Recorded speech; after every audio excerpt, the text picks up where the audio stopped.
She crawled into his bed wearing almost nothing. Claiming it was an Apache ritual, he stayed silent. Before we dive into the story, don't forget to like the video and tell us in the comments where you're watching from. John Mercer returned to his cabin later than usual, the sky already darkening into a deep blue that signaled the temperature would drop hard before midnight. He had spent the entire day clearing debris along the north fence after a fallen tree split the line, and his shoulders ached from hauling wood. His horse snorted tiredly behind him as he led it into the small lean-to near the cabin. The animal nudged his sleeve once before lowering its head to drink from the trough, and John paused long enough to stroke its neck, reassuring it after a long day. John lived alone by choice.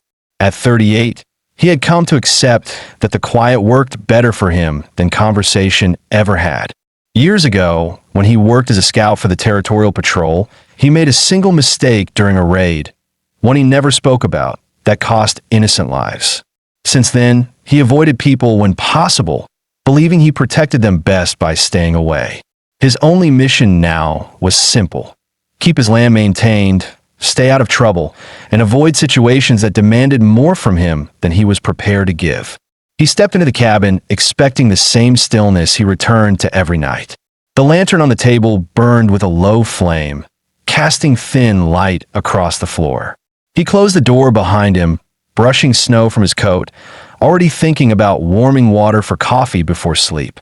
That was when he felt it, a presence behind him. It wasn't a sound exactly, more the shift of air that happens when someone moves under covers. His entire body tightened. His hand drifted toward the rifle leaning near the stove, but he stopped when a faint, shaky breath reached his ears. He turned just enough to see the bed. A young woman lay curled near the center of it, her long black hair fanned across the pillow. Her clothing was torn almost beyond use, revealing patches of cold-reddened skin. She clutched the thin sheet to her chest, as if it were her last defense. Her face showed exhaustion so deep it bordered on collapse, and for a moment she didn't speak, uncertain of what his reaction would be. John didn't step closer. He stood still, examining every detail. Her trembling shoulders, her bare feet mottled from cold, the way she kept her knees drawn tight, as though protecting herself from something that might still be following her. She looked no older than her early 20s, worn thin from fear rather than age. Finally, she whispered, "I followed a ritual for safety. A woman may enter a man's sleeping place if she is threatened." Her voice cracked halfway through the explanation. She looked ready to bolt if he raised his voice or moved too quickly. John knew enough about Apache customs to understand that her words were not entirely false. Yet the panic in her eyes showed something else. Desperation, not ceremony. He placed his gloves on the table slowly, showing he meant no harm. "You're freezing," he said in a low, steady voice. "You need warmth more than explanations." She didn't respond. Her eyes stayed fixed on him, trying to read whether he was dangerous. John walked to the foot of the bed with controlled movements. He picked up the thick quilt folded there and unfolded it carefully. She flinched at his closeness, though he didn't reach for her. He placed the blanket at the edge of the mattress and stepped back immediately so she had space to decide whether she trusted him. After a brief hesitation, she pulled the quilt over herself, her hands gripping it tightly. Her breathing stabilized in small increments. She kept her gaze lowered now, no longer speaking, as if conserving what little strength she had left. John felt the familiar pull of responsibility rise in his chest, an emotion he normally resisted. He wasn't looking for anyone to save, and he knew nothing about this woman's past or why she arrived half-dressed in a stranger's home.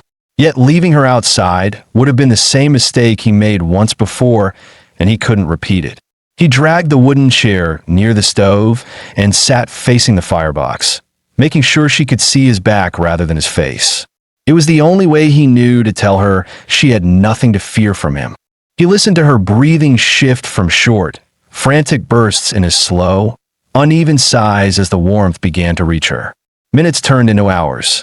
One gust of wind rattled the shutters. She startled, lifting her head quickly. John didn't turn around, but he said, "Just the wind." He kept his voice even to anchor her. Her reaction told him more than her earlier explanation. Whoever chased her, or whatever she escaped, had pushed her past the point of thinking clearly. As the night stretched on, she stayed awake longer than he expected. At one point, she quietly asked, "You won't send me back?" "No," he answered. "Not tonight." She released a breath that sounded almost like disbelief. The quilt shifted slightly as she tried to get comfortable. John could tell she was in pain. There was a stiffness to the way she moved, and her hand hovered near her ribs as though bruised. His own thoughts pulled at him then. He wondered how she reached his land, how long she had been running, whether someone would come looking for her. He knew the questions mattered, but he also knew she didn't have the strength to answer them. Not yet. When dawn began to lighten the sky, John stood and stretched his stiff back. He poured warm water into a tin cup from a small pot on the stove and carried it to the bed, stopping a good distance away. "You should drink," he said. "It'll help." She pushed herself up slowly, still wrapped tightly in the quilt. Her hair fell forward over her shoulder, and she brushed it back with a trembling hand. She reached out, but her eyes watched him closely as if waiting for his intention to change at any second. She took a sip, then another. Color returned faintly to her cheeks. "What's your name?" he asked. "Taya," she whispered. John nodded once. "Rest, Taya. We'll talk when you're warm and steady." She studied him for a long moment, as though trying to decide if she could believe a man she had only seen in half-light. She finally nodded. John returned to the stove and opened the door. A wave of warm air hit him, and for the first time that night, he felt the knot in his chest loosen slightly. He didn't know what came next, but he did know one thing with certainty. Whatever danger drove her here would not reach her as long as she remained under his roof. And for the first time in years, John felt his old instinct return. Not the violent, reactive one from his scouting days, but the steady, deliberate instinct that told him protecting her was the right thing to do. Even if he didn't yet understand why she had chosen his bed over any other place in the wilderness, he understood the weight of fear in someone's eyes. He had carried it once too. Taya closed her eyes with the quilt pulled tight, and John stood silently at the stove, keeping watch until the sun climbed fully over the horizon. The weak light of early morning filtered through the narrow cabin window, landing across the floor in a muted strip that revealed dust in the air and a thin trail of melted snow near the door where John had stepped in the night before. The room still held the heavy quiet of dawn, broken only by the crackle from inside the stove and the faint sound of Taya shifting beneath the quilt. John stood near the table, rolling his sleeves up as he prepared the morning fire. His movements were deliberate, careful not to startle the woman waking behind him. He placed a piece of split wood on the embers, watched it catch, and felt the warmth begin to build. His eyes drifted to the window for a moment. The sky outside was gray but clear, which meant he had a few hours to check the ridge before the next cloud front pressed in. Behind him, Taya slowly sat upright. She held the quilt against her chest, her breathing steady but cautious. She scanned the room, taking in every angle as if confirming she was truly alone with him and not in danger. The quiet between them had a different weight this morning, less frantic, more wary. John reached for a tin cup and poured warm water from the kettle. "You should drink again," he said without turning. His voice carried no command, only a steady patience. Taya accepted the cup with both hands. Her fingers wrapped tightly around it, and the steam fogged the air between them. She didn't sip immediately. She studied the floorboards, the stove, the coat hanging near the door, anything that explained where she was. "Did you sleep at all?" he asked. "A little," she answered, her tone soft but clearer than the night before. "The wind made it hard." John nodded. "Storms passed. You'll feel warmer soon." She set the cup down on the table and pulled the quilt around her shoulders more securely. She looked healthier in the morning light, still exhausted, but not on the edge of collapse. Her hair fell loosely around her face, and she tucked a strand behind her ear with a steadying breath. "You didn't ask why I came here," she said. "You weren't ready to say," he replied, tying the stove latch. Taya looked toward the door, her expression tightening. I left people who won't be pleased to lose me. Are they close? John asked, not with alarm, but with the calm precision of a man who had learned to think ahead. I don't know, she admitted. I ran until I couldn't feel my legs. He noticed the slight tremor in her hands. She wasn't just cold. She was recounting something she wanted to forget. John didn't press her. He knew the signs of someone pushed past endurance. He also knew that what she didn't say mattered more than what she had spoken. A woman didn't flee half-dressed in freezing weather unless she was desperate. He stepped toward the shelves and retrieved a folded shirt. One of his old ones, worn from years of use but clean. It's not much, he said, placing it on the edge of the bed.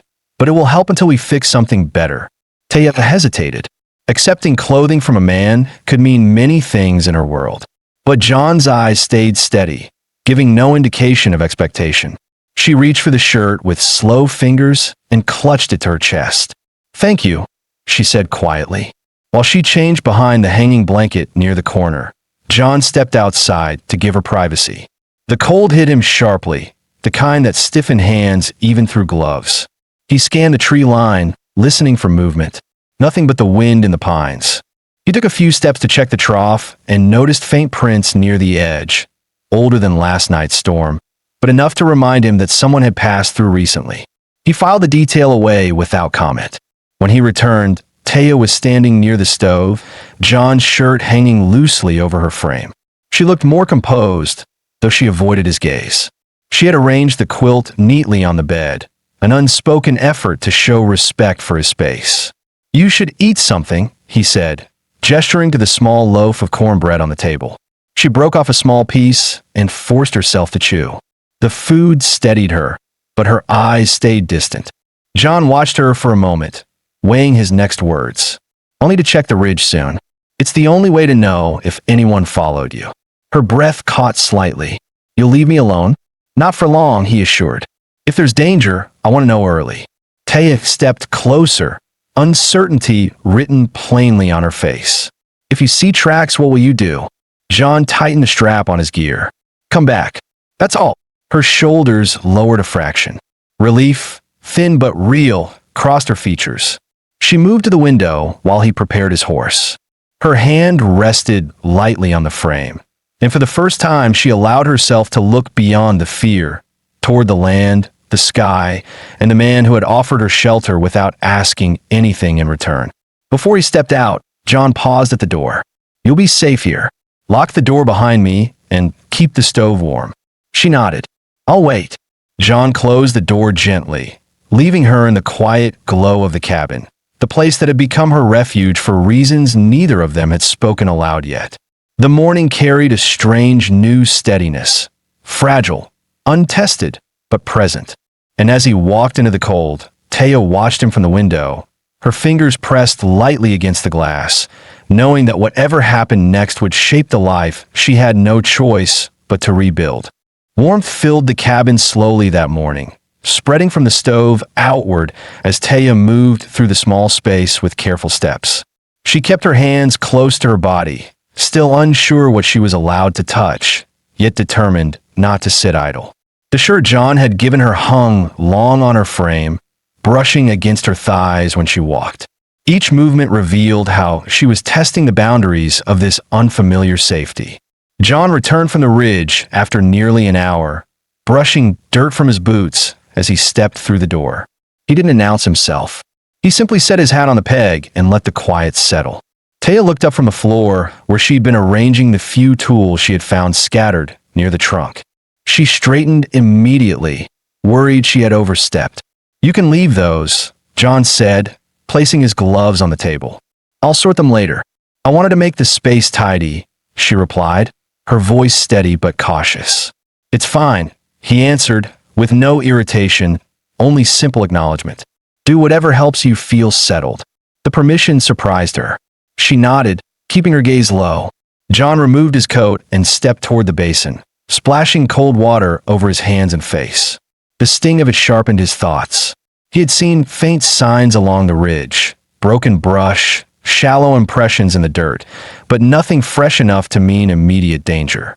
Still, the knowledge stayed with him, a quiet reminder that someone could return. Behind him, Taya moved to the stove and stirred the pot she had placed there earlier. She had used leftover beans and dried vegetables she found in a small sack, creating something simple but warm. When she ladled a portion into 2 bowls, she waited, unsure where he preferred to sit. John pulled out his usual chair and sat with a faint stiffness in his back. "You can take the other." Taya joined him, sitting with straight posture, her eyes lifting only to gauge whether he approved of her cooking. He took a spoonful without saying anything at first. Then he swallowed, wiped his mouth with his thumb, and nodded. "It's good." The brief praise loosened the tension in her shoulders. She took her first bite slowly, careful not to eat too quickly despite how hungry she felt. Silence filled the table, but it wasn't pressing. It was a quiet space where both tried to understand each other without asking direct questions. After the meal, she carried the bowls to the basin and washed them with efficient, practiced motions. John retrieved a cracked hatchet from the corner and sat near the door to repair its handle. The rhythm of their tasks created a kind of unspoken pattern, 2 people working separately but inside the same steady rhythm. Taya watched him occasionally from the corner of her eye. She noted the way his hands moved, firm but controlled. He worked with a focus that suggested he preferred tasks over talk. His silence didn't feel dismissive. It felt like something he used to keep his thoughts from drifting into places he didn't want to revisit. When he noticed her watching, he paused. "If you need something, say so." "I was wondering how long you've lived alone," she said carefully. 8 years, he answered. "Long enough to get used to it." "Do you want to stay alone?" she asked, immediately regretting the boldness of the question. John tightened the clamp on the handle before replying. It was simpler that way, but simple isn't always best. She absorbed that quietly. It wasn't a confession, but it told her more than she expected him to reveal. Later, she approached him with a torn strap from the bundle of her belongings. "Can you fix this?" she asked. He examined the leather, nodding once. "I'll do it this afternoon." "Thank you." Her gratitude startled him more than he let show. He had spent so many years interacting with people only in brief exchanges, trades, passing conversations, supply trips, that hearing appreciation spoken with genuine relief stirred something he hadn't felt in years. Outside, the wind had died, leaving the land unervingly still. John stepped out to check the horse while Taya swept the floor with a branch broom she fashioned from dried sticks. She worked methodically, grounding herself in the simple routine. John returned to see her kneeling beside the bed, folding the quilt neatly. He cleared his throat to announce his presence. "You don't have to clean everything." "I need to do something," she replied. "If I stay still, my thoughts become loud." He understood that more than he wanted to admit. He set the repaired strap on the table. "This will hold." She examined it, touching the stitching with cautious fingers. "It looks new. It'll last," he said. As afternoon light filtered through the window, they settled into small tasks again. John sharpening tools on a flat stone, while Taya arranged basic ingredients on the shelf, preparing for the next meal. She hummed quietly to herself, a soft sound she quickly stopped when she realized he could hear. "You can keep doing that," he said without looking up. "Doesn't bother me." Her expression softened. "It helps me stay calm." He didn't comment further, but the faint curve at the corner of his mouth showed he didn't mind the presence of something gentle inside the cabin. By dusk, they had created a rhythm without ever discussing it. She tended the fire. He checked the locks. She arranged their corner of supplies. He prepared the lantern for the night. Taya watched him as he moved through the cabin with sure, practiced steps. She didn't know what tomorrow would bring or whether danger still followed her, but she recognized something solid in the man across the room, a steadiness she had never known in any place she'd lived. And as he set his tools aside and glanced toward the window, she felt, for the first time in months, that her future might not be decided by fear alone. The evening ended without ceremony, but something quiet had shifted in the space they shared. 2 strangers had begun acting like people who trusted each other, if only through tasks, glances, and the slow, cautious acceptance that they were no longer alone. The sun had not yet lifted fully above the ridge when Taya stepped outside, clutching a small bundle of firewood against her chest. The cold bit at her ankles, but she welcomed the feeling. It grounded her in the moment, reminding her she was no longer running through the dark. Frost still clung to the porch boards, and her breath formed thin clouds as she moved. John was already in the yard, kneeling beside the broken fence rail he intended to replace. He had a hammer tucked into his belt and a handful of nails in his coat pocket. His focus stayed on the wood in front of him, but he glanced up briefly when he sensed her approach. "You're awake early," he said, standing with a faint stiffness in his knees. "You start before sunrise," she replied, placing the wood near the door. "I thought I should as well." He wiped sawdust from his hands. "No rule about that." "Still," she said, looking toward the trail leading into the trees, "it feels better to move." John recognized the look in her eyes, worry mixed with vigilance. She wasn't scanning the land for beauty. She was checking for danger. He followed her gaze for a moment, scanning the trees with the same calm precision he used every day. Nothing stirred except the weak morning wind. Inside, Taya began sweeping the floor with the branch broom she'd made. The rhythmic scrape against the boards brought a strange steadiness to her breathing. While she worked, John brought in the rail he'd cut and leaned it near the wall to warm before installation. His boots left faint trails of dirt on the planks, which she swept without complaint. He watched her from the corner of his eye, noting the way she avoided sudden movements and kept her back close to the stove. She wasn't hiding. She was keeping obstacles at her sides where she could see them. He understood that instinct too well. "Taya," he said, setting his tools on the table, "something's weighing on you today." She paused with the broom midair. Her shoulders tensed, but she didn't turn around immediately. When she did, her expression was guarded, yet something in her eyes suggested she no longer wanted to carry everything alone. "I didn't tell you the truth that first night," she said, holding the broom tightly. "I figured there was more," John replied quietly. "I wasn't following any ritual. I said it because I needed a reason to stay inside." Her voice wavered, but didn't break. "If I admitted the real reason, I thought you might push me back out." John leaned against the table, crossing his arms. "You came here because you had nowhere else to go." She nodded slowly. "I escaped a man I did not choose. His family believes I belong to them. I refused, and they decided to punish me. I ran before they could finish what they started." John's jaw tightened, but he kept his voice steady. "You were right to leave." Taya swallowed hard. "I didn't know where else to run. I followed the cold until my legs failed. When I saw your cabin lights, I thought, maybe someone inside would show mercy." "You made the right choice," he said again, firmer this time. She lowered the broom, letting it rest against the wall. The tension in her shoulders eased, but the fear that had driven her across the frontier still lingered in her posture. John walked to the window and checked the horizon out of habit. The land was open, quiet, and unchanged. "No one's close," he said, "but that doesn't mean they won't try again." She stepped beside him, her hands clasped tightly in front of her. "If you want me gone, I will leave. I don't want to bring trouble to your home." He turned to her fully. "You don't bring trouble.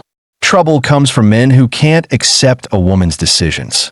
Her breath shook with relief, a small, barely audible sigh that escaped before she could stop it. Her shoulders lowered as if she had finally released a weight she had carried since crossing the tree line the night she arrived.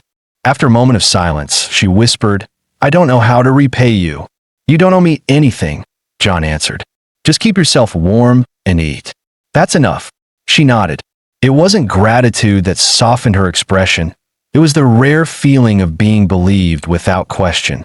Later, while John repaired the fence outside, Taya prepared a simple meal with careful precision, stirring the pot with a steady hand. The cabin smelled of dried herbs and simmering broth. She tasted it once, adjusted the seasoning, and moved the pot to the warmer part of the stove when she heard John's footsteps approaching the door. When he entered, she placed a full bowl in front of him. "I made extra," she said, "if you're hungry." He sat, lifting a spoon without hesitation. "Smells good." Taya didn't eat until he took the first bite. Only then did she settle into her chair. She watched his reaction with subtle expectation, not for praise, but for reassurance that she belonged here long enough to finish the meal. John looked up once, meeting her eyes. "It's real good," he said. Her chest lifted with a slow breath, not from pride, but from the comfort of knowing she wouldn't be turned away today. As the day settled into quieter tasks, both of them found a rhythm again, different from the day before, deeper, more trusting. Taya folded blankets and sorted supplies. John stacked new firewood and checked the outer trail. Neither spoke much, yet something important had shifted. She had offered her truth, and he had accepted it without hesitation, anchoring a fragile foundation neither of them had expected to build. The following morning carried a sharper cold, the kind that stiffened the ground and left a thin crust of frost across every surface. John stepped outside first, pulling his coat tight as he headed toward the woodpile. The sky was pale and still, offering no sign of snow, yet the air felt heavy enough to promise a change. He split several logs with steady swings, the repetitive motion clearing his thoughts. Inside the cabin, Taya folded the blanket she had slept under and placed it neatly at the foot of the bed. She moved with more confidence than the day before, no longer flinching at every creak of the floorboards. She approached the stove and fed it new wood, watching the flames rise with a quiet steadiness. The warmth soothed her hands, easing a soreness she had carried for days. When John returned, he brushed frost from his sleeves and noticed how she stood tall, near the stove rather than tucked into a corner. He nodded once, acknowledging the small change. She offered him a faint smile, careful but genuine. "You were gone longer than usual," she said. "Check the fence line," he replied, setting the logs in the storage box. Wind knocked a section loose. "Did you fix it?" "For now. I'll reinforce it later." Her eyes lingered on his hands, red from the cold, marked by work, yet steady. She recognized the kind of endurance that came from long seasons alone. After a moment, she reached for the kettle. "I warmed water. You should drink before it cools." John accepted the cup without comment. The heat spread through his fingers, grounding him in the present. He watched her move around the small table, organizing supplies and adjusting the pot she had set to boil. There was no hesitation in her gestures today. She behaved like someone who trusted her surroundings enough to touch things without fear. While she worked, he noticed a faint bruise near her ribs as the shirt shifted when she stretched to reach a jar on the shelf.